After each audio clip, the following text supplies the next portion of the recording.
अगर मैं आपसे यह पूछूं कि सौरमंडल में कितने ग्रह मौजूद हैं, तो आपका जवाब होगा 8 ग्रह। लेकिन आपको जानकर हैरानी होगी कि वैज्ञानिक मानते हैं कि हमारे सौरमंडल में इससे भी ज्यादा ग्रह मौजूद हैं। उन्होंने एक ऐसे ग्रह के बारे में भी बताया जो सौरमंडल के बाहरी हिस्से में मौजूद हो सकता है। आज की इस वीडियो में हम आपको इसी ग्रह के बारे में बताने वाले हैं। सिर्फ इतना ही नहीं, हम आपको सूर्य के आसपास मौजूद एक ऐसे कवच के बारे में भी बताने वाले हैं जिसने एक समय पर हमारे पूरे सौरमंडल की रक्षा की थी। आज के इस वीडियो में हम 3 बहुत ही इंटरेस्टिंग स्पेस न्यूज को कवर करने वाले हैं जिनके बारे में आपने पहले कभी भी नहीं सुना होगा। तो बिना समय गवाए आइए शुरू करते हैं आज के इस वीडियो को। Number 1, planet x. हमारा सौरमंडल देखने में भले ही बहुत सिंपल लगे, लेकिन ऐसा असलियत में है नहीं। आपको जानकर हैरानी होगी कि वैज्ञानिक आज भी सौरमंडल के बारे में ज्यादा कुछ नहीं जानते हैं। हमने पृथ्वी के आसपास मौजूद स्पेस ऑब्जेक्ट्स पर तो स्टडीज कर ली है, लेकिन सौरमंडल के बाहरी हिस्से आज भी हमारे लिए एक बहुत बड़ी मिस्ट्री बने हुए हैं। नेपच्यून ग्रह के बाद काइपर बेल्ट और ओर्ट क्लाउड नाम के 2 एरिया मौजूद हैं। यहाँ पर बहुत सारे धूमकेतु और उल्कापिंड मौजूद हैं और वैज्ञानिक बताते हैं कि यहाँ पर एक छिपा हुआ ग्रह भी मौजूद हो सकता है। 1906 में एक एस्ट्रोनॉमर ने प्लैनेट एक्स शब्द का इन्वेंशन किया था। उनका मानना था कि हमारे सौरमंडल में नेपच्यून ग्रह के बाद भी कुछ ग्रह मौजूद हो सकते हैं।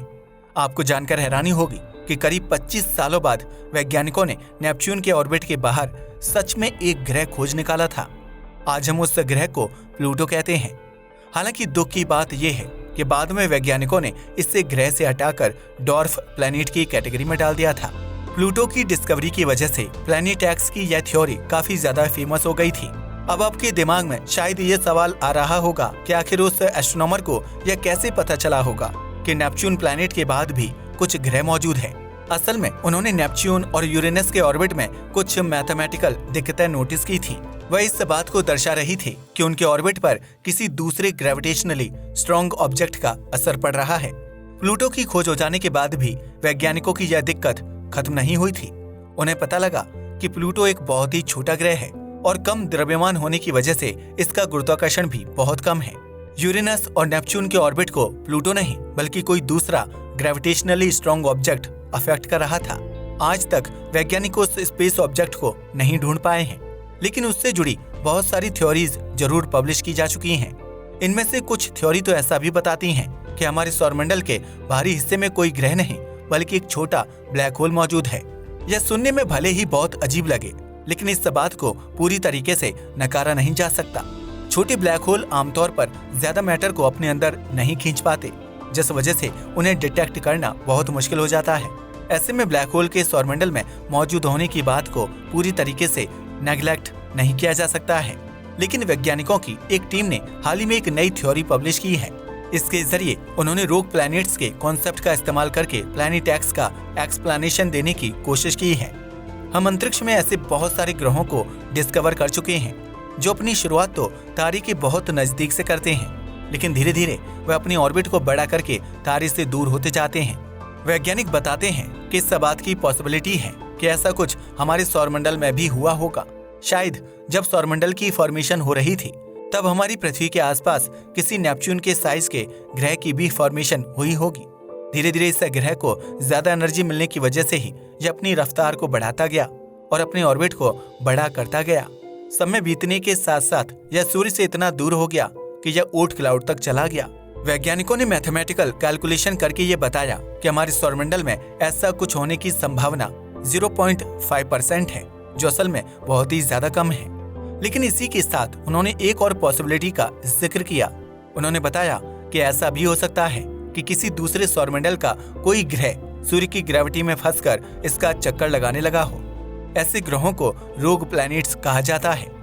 ये अपने सौरमंडल से बाहर निकलकर अंतरिक्ष में आवारा बनकर घुमा करते हैं और किसी भी तारे की ग्रेविटी में फंसकर उसका चक्कर लगाने लगते हैं। असल में रोग शब्द का मतलब ही होता है आवारा। चौंकाने वाली बात तो ये है कि वैज्ञानिकों की मैथमेटिकल कैलकुलेशन ये बताती है कि ऐसे किसी ग्रह के हमारे सौरमंडल में प्रेजेंट होने की संभावना 7% है। अभी भी वैज्ञानिक इस मिस्टीरियस प्लैनेट एक्स को खोजने की कोशिश कर रहे हैं और भविष्य में हमें इससे जुड़ी कोई ना कोई बड़ी डिस्कवरी जरूर देखने को मिलेगी। Number 2, cosmic shield. आपने पृथ्वी के मैग्नेटोस्फीयर के बारे में तो सुना ही होगा, जो मैग्नेटिक फील्ड से बना हुआ एक ऐसा कवच है जो पृथ्वी को सूर्य से आने वाले हार्मफुल पार्टिकल से बचाकर रखता है।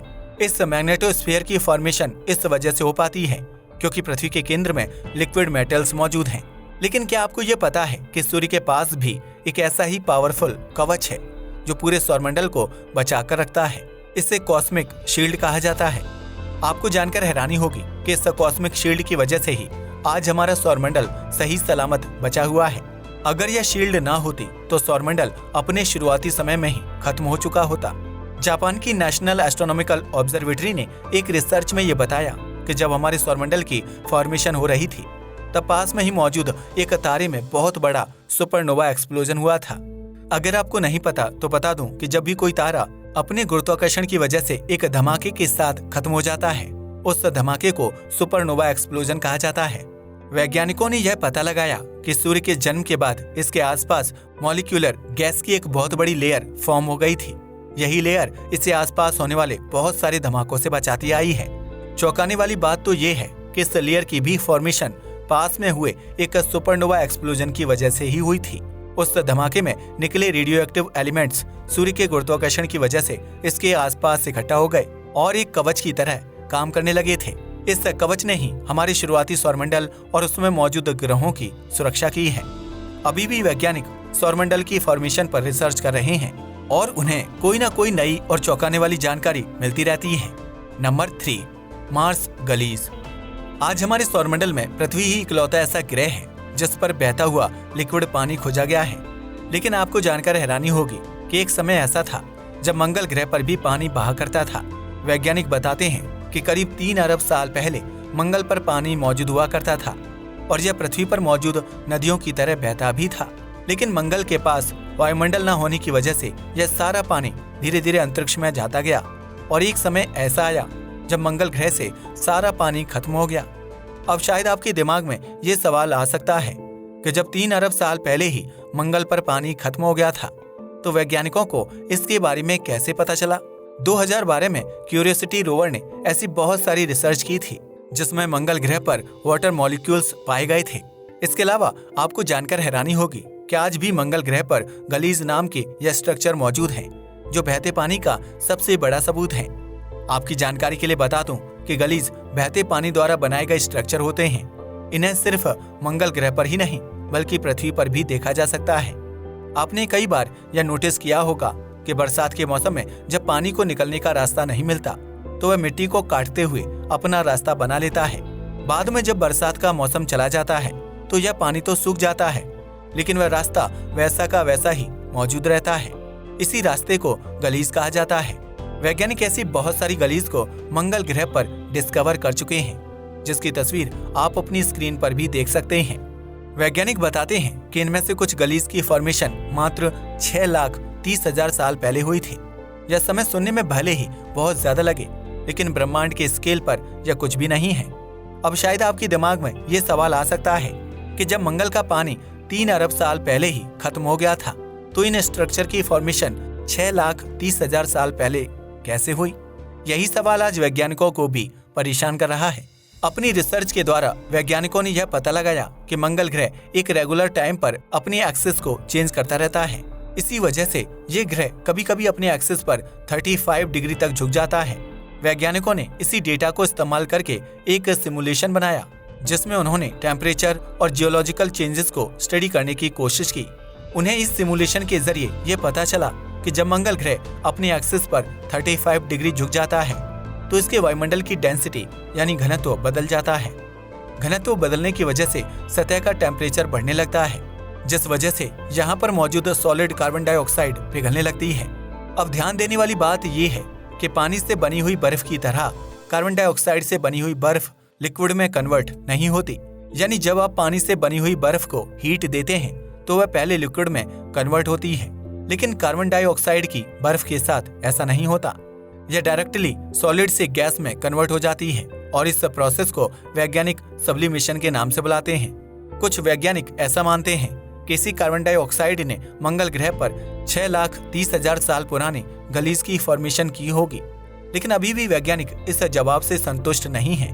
और उनके द्वारा इंट्रोड्यूस की गई दूसरी थ्योरी यह कहती है कि यह नई गलीज भी पानी द्वारा ही फॉर्म की गई थी। उनके मुताबिक आज भी मंगल ग्रह की सतह के नीचे थोड़ी बहुत बर्फ मौजूद है और 6,30,000 साल पहले इसी बर्फ के पिघलने की वजह से उन गलीज की भी फॉर्मेशन हुई होगी। नासा द्वारा भेजे गए स्पेसक्राफ्ट से ये पता लगाया जा चुका है कि सच में मंगल ग्रह की मिट्टी के नीचे आज भी पानी से बनी हुई बर्फ मौजूद है। लेकिन क्या यह बर्फ इतनी ज्यादा थी कि इससे गलीज की फॉर्मेशन हो पाई? यह आज भी एक बड़ा सवाल बना हुआ है। वैसे आपको क्या लगता है कि इन स्ट्रक्चर की फॉर्मेशन कार्बन डाइऑक्साइड ने की होगी या फिर लिक्विड वाटर ने? हमें नीचे कमेंट करके जरूर बताइएगा। आज की वीडियो के लिए बस इतना ही। धन्यवाद।